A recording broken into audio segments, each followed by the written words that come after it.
Maintenant que nous avons compris les principes de base de la programmation orientée objet, il est important de s'attarder sur les idées de fonction et de package. Et d'ailleurs, je vais commencer avec la notion de fonction. Qu'est-ce qu'une fonction? Il s'agit d'un outil permettant de réaliser des opérations diverses, par exemple des manipulations de données, des calculs statistiques ou encore des graphiques. Les fonctions se configurent ou s'écrivent de la sorte. Vous commencez avec le nom de la fonction, vous ouvrez, vous fermez la parenthèse et vous alimentez la fonction avec des éléments qu'on appelle des arguments que l'on sépare avec des virgules. Par exemple, la fonction sqrt qu'on a vue tout à l'heure, lorsqu'on l'écrit sqrt parenthèse résultat, permet de calculer la racine carrée de l'objet résultat. Je vais prendre un exemple de fonction qu'on a déjà vu ensemble, la fonction min qui permet de calculer la moyenne d'une série de données quantitatives, évidemment, des données numériques. L'aide de la fonction, on va voir comment accéder à l'aide de la fonction d'ici peu. Cette aide affiche trois arguments principaux. L'argument x, l'argument trim et l'argument na.rm. Évidemment, pour faire fonctionner la fonction min, qu'est-ce qu'il faudrait introduire dans la fonction? Le plus important, c'est d'introduire, évidemment, une série de données quantitatives. Et cette série de données quantitatives va venir alimenter l'argument x. C'est un argument obligatoire. Vous avez deux autres arguments qui ont des valeurs par défaut affichées en rouge. Donc trim à la valeur 0 et na.rm à la valeur false. Étant donné que ces arguments disposent de valeurs par défaut, il s'agit d'arguments facultatifs que vous n'êtes pas obligé de renseigner. Trim, c'est le taux de données à chaque extrême à exclure avant le calcul. Donc par défaut, R va exclure 0% des données. Alors que na.rm permet d'indiquer si les valeurs manquantes doivent être éliminées avant le calcul.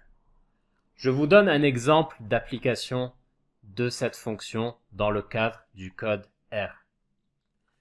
Donc regardez, ici j'ai alimenté les trois arguments, l'argument x, l'argument trim et l'argument na.rm en prenant soin de bien séparer les trois arguments par des virgules.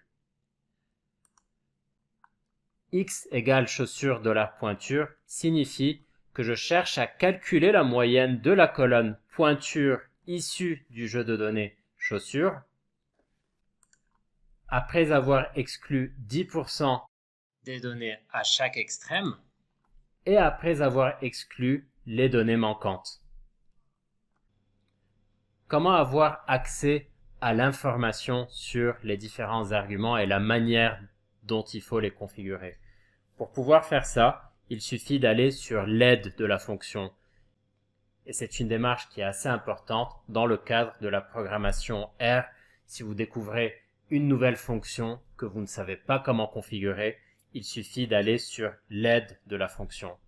Et d'ailleurs, pour accéder à l'aide de la fonction min, il suffit de taper la commande :min et d'exécuter la commande avec run par exemple. L'aide va s'afficher dans la fenêtre en bas à droite, sous RStudio. Je vais agrandir cette fenêtre. Comme vous pouvez le voir, j'ai l'intitulé de la fonction qui apparaît ici. Et entre accolades, R vous affiche le package dont est issue cette fonction. On va voir encore un peu à quoi correspond cette idée de package. Juste en dessous, j'ai le titre de la fonction, une brève description de ce que cette fonction est capable d'exécuter.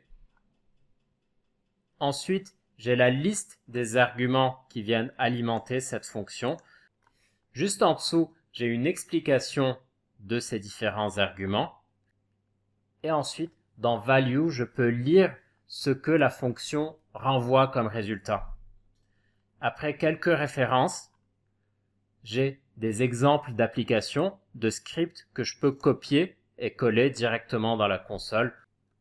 Si je revenais à l'application de la fonction min sur cette fameuse colonne pointure issue du jeu de données chaussures, sachez que les utilisateurs expérimentés de R peuvent écrire les choses de manière raccourcie sous cette forme-là. Dans cette écriture-là, j'ai uniquement alimenté les paramétrages des différents arguments sans mentionner l'argument en soi à chaque fois. Regardez, ici je n'ai pas écrit x égale, ici je n'ai pas écrit trim égale, ici je n'ai pas écrit na.rm égale. Ça fonctionne à condition que vous respectiez l'ordre des arguments qui est spécifié dans l'aide. Maintenant, passons à l'idée de package. Les fonctions sont groupées dans ce qu'on appelle des packages, qu'on appelle également des bibliothèques ou des librairies. Il existe des milliers de packages. Chaque package est spécialisé dans une certaine forme, est spécialisé dans un certain type d'analyse.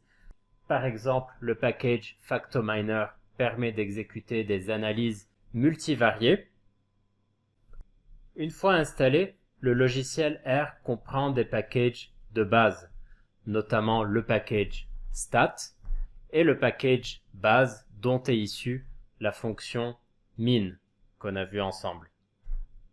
Si vous avez besoin d'accéder à un package particulier qui exécute des calculs particuliers, il faut installer le package en question sur votre machine et le charger pour avoir accès aux fonctions du package en question.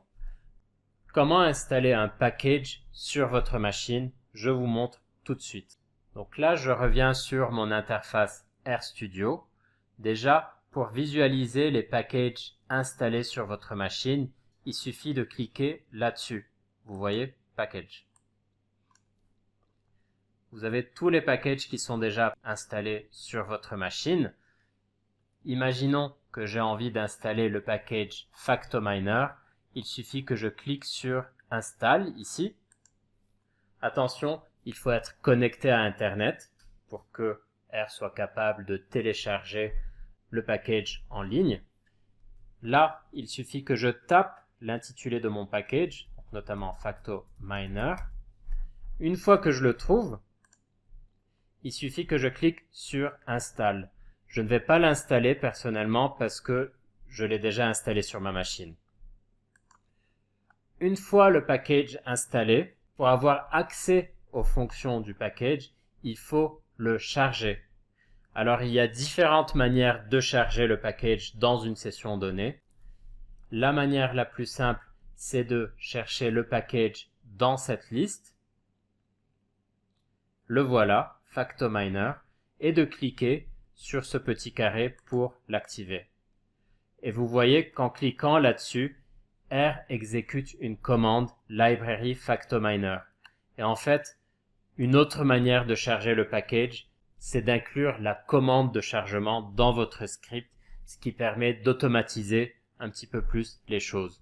Donc par exemple, ici, je peux taper library Factominer et conserver cette ligne de code dans mon script.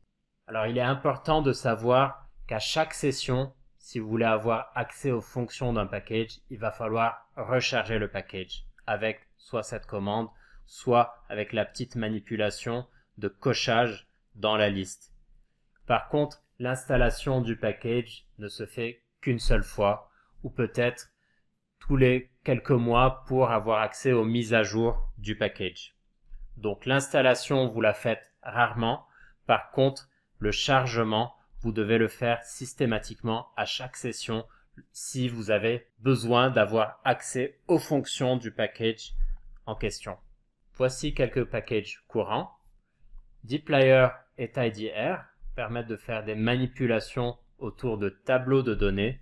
Et d'ailleurs, on va beaucoup utiliser le package dplyr dans cette formation. Stringer permet de faire des manipulations de chaînes de caractères. ggplot2 est une librairie graphique très populaire, c'est une des librairies graphiques les plus utilisées dans R. Plotly, c'est une librairie graphique alternative qui permet de faire des graphiques interactifs. Caret permet de faire du machine learning supervisé. En d'autres termes, c'est un package qui va vous permettre d'optimiser des algorithmes dans un objectif prédictif. Factominer, que j'ai déjà mentionné, ainsi que FactoExtra, permettent de faire des statistiques exploratoires multivariées.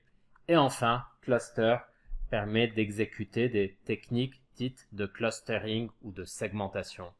Voici un petit récapitulatif du fonctionnement d'un projet R avec RStudio. Un projet R avec RStudio renferme 3 composantes. La composante RStudio, qui est la partie visible de votre projet, et cette partie va comporter une fenêtre de script dans laquelle vous allez développer vos commandes. Une fois que vous exécutez vos commandes, les résultats s'affichent dans une fenêtre de console ainsi que dans une fenêtre graphique. RStudio, dans les coulisses, va communiquer avec le moteur de R. Ce moteur de R qui renferme différents objets, des fonctions groupées dans des packages, et R, lui, va communiquer avec le répertoire de votre projet, ce répertoire qui inclut des données en entrée, voire en sortie, ainsi que des fichiers qui sont propres à R. Par la suite, nous allons discuter des principaux types de données dans R et de la notion de commentaire. Vous souhaitez aller plus loin? Inscrivez-vous à ma formation gratuite et complète aux statistiques avec R que vous trouverez sur le site statistiqueformation.fr. Vous y trouverez de nombreuses ressources, dont 8 heures d'enregistrement vidéo, les PDF des présentations de mes vidéos et des dizaines de lignes de code que vous pourrez télécharger et adapter à vos propres problématiques et données. Je vous mets le lien vers la formation dans la description de la vidéo.